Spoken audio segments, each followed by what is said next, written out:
Eh, Esto será un resumen del informe. El informe completo, como todos los otros informes completos, están colgados en la página web de la CIP. En este periodo asomaron en Colombia iniciativas legales y acciones administrativas que limitan la libertad de prensa, así como medidas judiciales, amenazas y obstrucciones de algunos funcionarios públicos. Avanza en el Congreso un proyecto de ley, ya pasó el primer debate en su tránsito legislativo, que pretende revivir la tarjeta de periodista. Frente a esta iniciativa, la Asociación Colombiana de Medios de Información, AMI, dijo que se trata de una propuesta inconveniente, sobre todo por confusa en sus propósitos y en su forma, por lo que ha recomendado archivarla. El texto del proyecto habla de una instancia, un consejo, que tendría la potestad de emitir y retirar dicha tarjeta, el cual estaría integrado por el gobierno, por agremiaciones de periodistas y por alguna facultad de periodismo. Se teme por los criterios que utilicen y quiénes serían los encargados de estas funciones. Un senador del partido de la U radicó un proyecto de ley que crea una herramienta para que los usuarios de las redes puedan contrarrestar informaciones falsas o injuriosas. La misma involucraría a los prestadores del servicio, comprometiéndolos a tomar correctivos en un lapso de 72 horas, so pena de ser involucrados en los procesos judiciales que se desarrollen como consecuencia de su publicación. Se abriría así una ventana para la censura y se asignaría a los prestadores de Internet la responsabilidad para aplicar parámetros arbitrarios y no transparentes para filtrar contenidos que se transmiten por la red. En el mes de febrero, la CIP envió a la Corte Constitucional de Colombia el texto de la Declaración de Salta ante una consulta pública el 28 de febrero de este tribunal sobre la libertad de expresión en las redes sociales. La CIP destacó la relevancia de la consulta e instó a la Corte Constitucional a considerar lo establecido en la Declaración de Salta en cuanto a los derechos y las responsabilidades que deben asumir medios y periodistas, intermediarios tecnológicos y ciudadanos, así como las garantías que deben proteger los gobiernos. Con motivo del plebiscito posterior al acuerdo de paz con la guerrilla, que tuvo lugar en septiembre del 2016, el Consejo Nacional Electoral expidió una resolución en la que le pide a los concesionarios, así como a los no usuarios del espectro electromagnético, informes para constatar igualdad y pluralidad en el tiempo para promotores y opositores. En su momento, Andiarios había logrado que se modificara una resolución semejante, dejando la obligación solo para medios que utilicen el espectro electromagnético. La norma volvió a aparecer en la reglamentación de la consulta anticorrupción de agosto de 2018, ante lo cual la AMI radicó ante el Consejo Nacional Electoral un recurso de reposición que todavía no ha sido resuelto.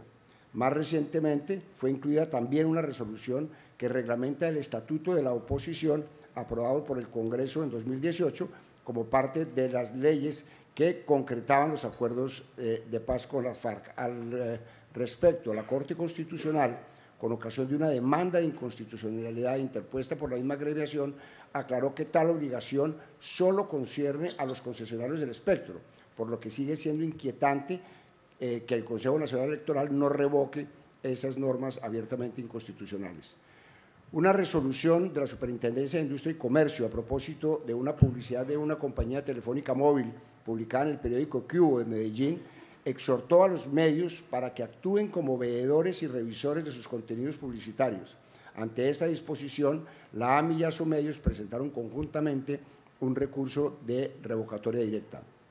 Otros hechos sobresalientes. El 7 de diciembre, el presentador del programa Los Puros Criollos, Santiago Rivas, denunció que un capítulo de esa serie, programado por el canal Señal Colombia del Sistema de Medios Públicos de Radio y Televisión de Colombia, no iba a emitirse. Rivas sugirió que el cambio de programación tenía motivaciones políticas debido a su posición crítica por un proyecto de ley para modernizar el sector de las tecnologías de información y las comunicaciones.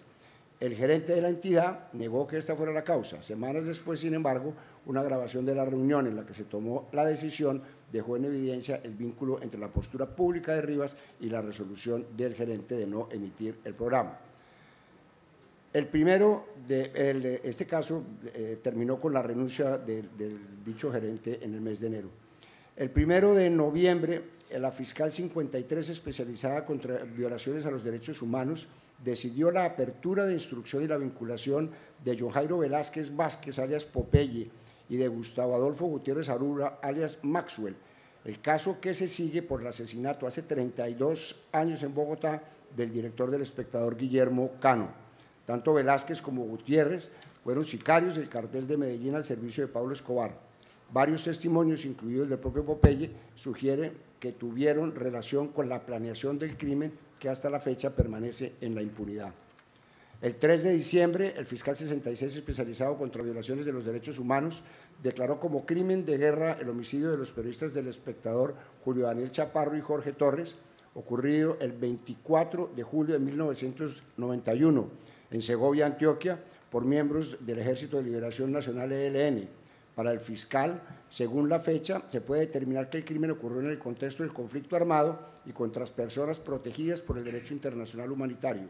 La importancia de esta decisión radica en que el caso pasa a ser imprescriptible y el Estado continúa con la obligación de esclarecer los hechos y sancionar a los responsables. El 1 de febrero, el fiscal 6 especializado contra violaciones de los derechos humanos decidió hacer apertura de instrucción y llamado a indagatoria a Nicolás Rodríguez, alias Gavino, Israel Ramírez Pineda, alias Pablo Beltrán, y Eliezer Erlinto Chamorro, alias Antonio García, miembros del Comando Central del ELN. Se emitió orden de captura en su contra con el fin de que comparezcan al proceso. El pronunciamiento del fiscal señala que la muerte de Chaparro y Torres partió de la orden de Julio Lescano, alias Zarco, quien comandaba las milicias de Segovia, orden que se infiere necesariamente desciende del Comando Central como una política nacida de la condición del enemigo. Cierro comillas, 27 años después de ocurrido el caso, este ha sufrido varios reveses, aunque siempre se sostuvo la autoría del ELN. El 11 de diciembre, la Corte Suprema confirmó la condena al político liberal Ferney Tapasco como autor intelectual del homicidio del subdirector del diario La Patria de Manizales, Orlando Sierra, ocurrida el 30 de enero de 2012 en Manizales. En su providencia, la Corte Suprema afirmó que las amenazas que soportaba Orlando Sierra por razón de su actividad periodística son una realidad demostrada en el proceso, de las cuales además sabían las personas que lo acompañaban y compartían su trabajo y su vida familiar. Tapasco había sido condenado en segunda instancia por el Tribunal Superior de Caldas el 24 de julio de 2015. Desde su columna en La Patria, planteaba críticas a los líderes políticos de su región, entre ellos Tapasco. El autor material del crimen, Luis Fernando Soto Zapata, fue condenado a 19 años de prisión en 2002, en 2007 salió de prisión y fue asesinado en 2008. El 16 de enero, la Comisión Interamericana de Derechos Humanos informó sobre la aprobación de su informe de fondo por el secuestro, tortura y violencia sexual de la que fue víctima la periodista Ginette Bedoya el 25 de mayo del año 2000, delitos que hasta la fecha permanecen en la impunidad. El informe y su aprobación posibilita que el Estado colombiano pueda ser juzgado ante la Corte Interamericana de Derechos Humanos. El 22 de marzo, el juez 20 civil del Circuito de Bogotá, al resolver una tutela, le ordenó al canal RCN abstenerse de emitir una entrevista que iba a ser parte de la emisión del 24 de marzo del programa periodístico Cuatro Caminos. Una persona, objeto de varias denuncias por presuntos engaños en su actividad profesional, radicó dicha acción judicial. La decisión del tribunal constituye censura vía acoso judicial y puede sentar un precedente gravísimo y se enmarca en un contexto en el que, se puede recurrir a la tutela para silenciar a la prensa. Finalmente, del 1 de septiembre de 2018 al 26 de febrero de 2019, la Fundación para la Libertad de Prensa, FLIP, registró 195 ataques contra la prensa que afectaron a 247 periodistas. De este total, 44 casos provenían de funcionarios públicos, afectando a 59 periodistas. Este es el informe, presidente. Muchas gracias.